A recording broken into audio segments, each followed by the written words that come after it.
মঙ্গলবার সকালে দমদম গোরাবাজারের সাংগঠনিক বৈঠকে যোগ দিলেন বিজেপির প্রার্থী শিলভদ্র দত্ত। তৃণমূল প্রার্থী সৌগত রায়কে কটাক্ষ করে তিনি বলেন, ওনার অন্যদিকে নজর বেশ, 2 লক্ষ টাকা নিয়ে নাচানাচি। দমদমের শিলভদ্র দত্ত সাংগঠনিক সভায় যোগ দিতে এসে তৃণমূল সাংসদদের কটাক্ষ, মাধ্যমিকে ফেল করা ক্যান্ডিডেটকে উচ্চ মাধ্যমিকে দাঁড় করানো প্রসঙ্গে তিনি বলেন, উনি পণ্ডিত মানুষ, শিক্ষিত মানুষ, আধুনিক সমাজের ইতিহাস জানেন না। মহারাষ্ট্রের আইজি হয়েছেন যিনি, তিনি 12 ক্লাস ফেল করেছিলেন, যাকে নিয়ে 12 ফেল সিনেমাটা হয়েছে। আসলে ওনার অন্যদিকে নজর বেশি, 2 লক্ষ টাকা নিয়ে নাচানাচি, তাই জন্য এইসব খবরের দিকে নজর রাখতে পারছেন না। 12 ফেল করে যদি আইপিএস হতে পারে, উনি ওটা জানেন না, ওনার অন্য ব্যাপার আছে, সেইগুলো খবর রাখেন। শোনাই আপনাদের বিজেপি প্রার্থী শিলভদ্র দত্ত আসলে বলেছেন কি, তার কি বক্তব্য শোনাবো। উনি পণ্ডিত মানুষ, শিক্ষিত মানুষ, কিন্তু আধুনিক ভারতবর্ষের ইতিহাস জানেন না।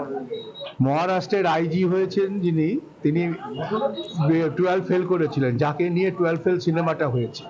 আসল কথা, ওনার তো অন্যদিকে নজর বেশি, 2 লক্ষ টাকা নিয়ে নাচানাচির, তাই জন্য এইসব খবরের দিকে উনি নজর রাখতে পারছেন না। 12 ফেল করে ছাত্র আইপিএস হতে পারে, উনি ওটা জানেন না, কারণ ওনার তো অন্য ব্যাপার আছে, সেগুলোর জন্য আমরা আছি। এখানেই শেষ নয়, নিজের জয়ের ব্যাপারে একেবারে 100% নিশ্চিত তিনি। কি বলছেন জয়ের ব্যাপারে শিলভদ্র দত্ত বিজেপির প্রার্থী, শোনাবো। এখান থেকে 2বার তপন শিকদার এমপি হয়েছিলেন, 2বার তপন শিকদার এমপি হয়েছিলেন। এবার আরেকবারের জন্য বিজেপি এমপি হবে, পাবে। কারণ দমদমের সাধারণ মানুষ পরিবর্তন চাইছে, এটা পরিষ্কার হয়েছে। কারণ একজন মানুষ দীর্ঘদিন ধরে সাংসদ আছেন, কিন্তু তার কার্যকলাপ মানুষ দেখছে। আর একটা বিষয় হচ্ছে ক্যান্ডিডেটকে, এটা তো বড় কথা নয়। বাংলার মানুষ, ভারতবর্ষের মানুষ ভোটটা দেবে নরেন্দ্র মোদীকে। তার 10 বছরের কাজ, ভারতবর্ষকে এগিয়ে নিয়ে যাওয়ার যে ছবি, সেটাই ভোট দেবে। সুতরাং দমদমের মানুষ নরেন্দ্র মোদীকেই ভোট দেবে, সেটাই স্বাভাবিক এবং সেটাই হবে। আমাদের প্রতিনিধি অরিন্দম ভট্টাচার্য প্রতিবেদনে কি তুলে ধরলেন, দেখব। দমদম কেন্দ্রে ভোট প্রচারে বেরিয়ে টিএমসি এবং বিজেপি উভয় প্রার্থীকে আক্রমণ করছে। দোলের দিন আমরা দেখলাম সৌগত রায়, অর্থাৎ তৃণমূলের যিনি ক্যান্ডিডেট এই দমদম কেন্দ্র থেকে, সৌগত রায়কে দেখলাম বলতে শোনা গেল যে তিনি কিন্তু সরাসরি বলছেন যে শিলভদ্র দত্ত, যে কিনা এর আগের যে অ্যাসেম্বলি ইলেকশন, অর্থাৎ খড়দা থেকে 2021 সালে অ্যাসেম্বলি ইলেকশনে তিনি দাঁড়িয়ে হেরেছিলেন, অর্থাৎ সেটাকে তিনি বলছেন যে মাধ্যমিক পরীক্ষা, তিনি মাধ্যমিক পরীক্ষায় হেরেছেন। আর এই যে লোকসভা ইলেকশন, এ তো উচ্চ মাধ্যমিক পরীক্ষা, তাহলে মাধ্যমিক পরীক্ষাতে যিনি হেরেছেন, তিনি উচ্চ মাধ্যমিক পরীক্ষায় কেন দাঁড়াচ্ছেন বা বসছেন? এইভাবে সরাসরি আক্রমণ কিন্তু তৃণমূল প্রার্থী সৌগত রায়। আর ঠিক তার পরের দিন, অর্থাৎ এই আজকে যেটা দেখতে পেলাম আমরা, শিলভদ্র দত্ত সে কিন্তু দমদমের গোড়াবাজারে গেছিল কর্মী সম্মেলনে। সেই কর্মী সম্মেলন সারার পর কিন্তু সৌগত রায়কে তার উত্তর দিলেন বা সরাসরি আক্রমণ করলেন। সৌগত রায়কে তিনি বললেন, কি বললেন, তার মতে যে সৌগতবাবু 2 লক্ষ টাকা নিয়ে নাচানাচি করার যে নিউজ, তাতে ব্যস্ত, তাই তার অন্য কোনো জিনিস সম্বন্ধে খবরই নেই। এখন 2 লক্ষ টাকা নিয়ে এই যে নাচানাচির বিষয়টা বলতে শিলভদ্র দত্ত কি বলতে চেয়েছেন, সেটা কিন্তু তিনি স্পষ্ট করেননি।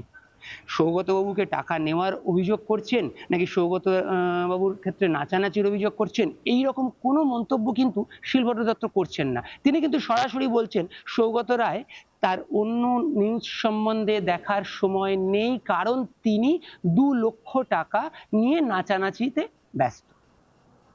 আমরা দেখলাম যে দোলের দিন সৌগত রায় সরাসরি আক্রমণ করলেন শিলভদ্র দত্তকে, এবং ঠিক তার পরের দিন কর্মী সম্মেলনে সরাসরি আক্রমণের প্রত্যুত্তরে আবার আক্রমণ করলেন শিলভদ্র দত্ত। দমদম কিন্তু যথেষ্ট গুরুত্বপূর্ণ সিট। এই দমদম কেন্দ্রে তৃণমূলের থেকে সৌগত রায় লড়াই করছেন, পাশাপাশি বিজেপির হয়ে লড়াই করছেন শিলভদ্র দত্ত, আর লেফট ফ্রন্ট অর্থাৎ সিপিআইএম এর প্রার্থী হচ্ছেন সুজন চক্রবর্তী। বলা যায় 3 জনই যথেষ্ট হেভিওয়েট ক্যান্ডিডেট।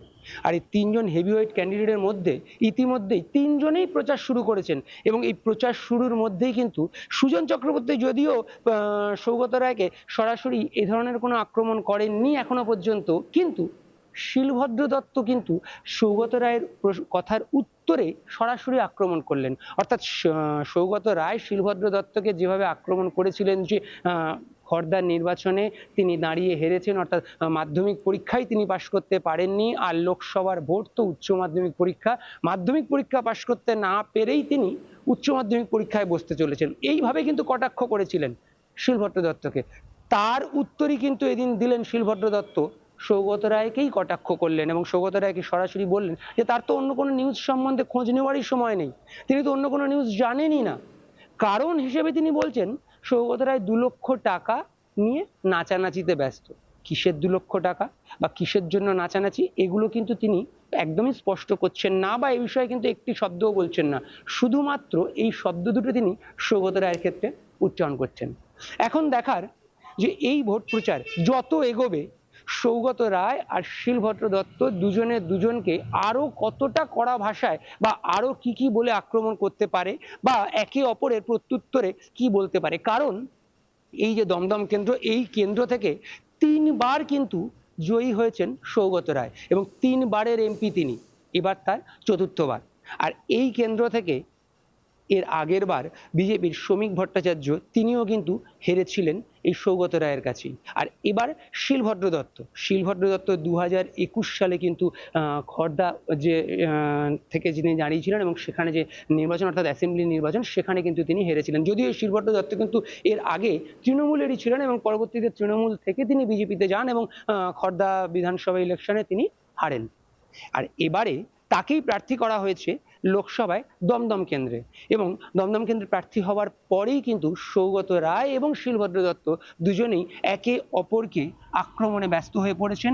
একজনের আক্রমণ আর একজনের প্রত্যুত্তর এবং প্রতি আক্রমণ।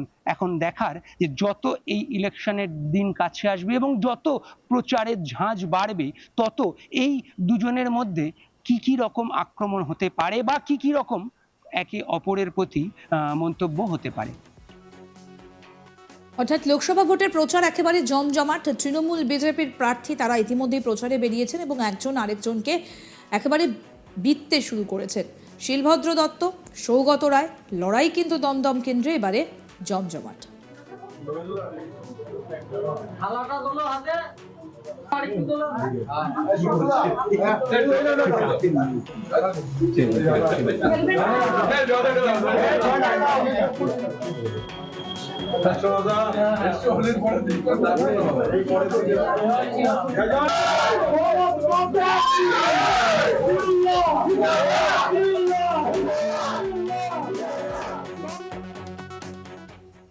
আরও আপডেট পেতে দেখতে থাকুন আজ তাক বাংলার ইউটিউব চ্যানেল, সাবস্ক্রাইব করে নিন।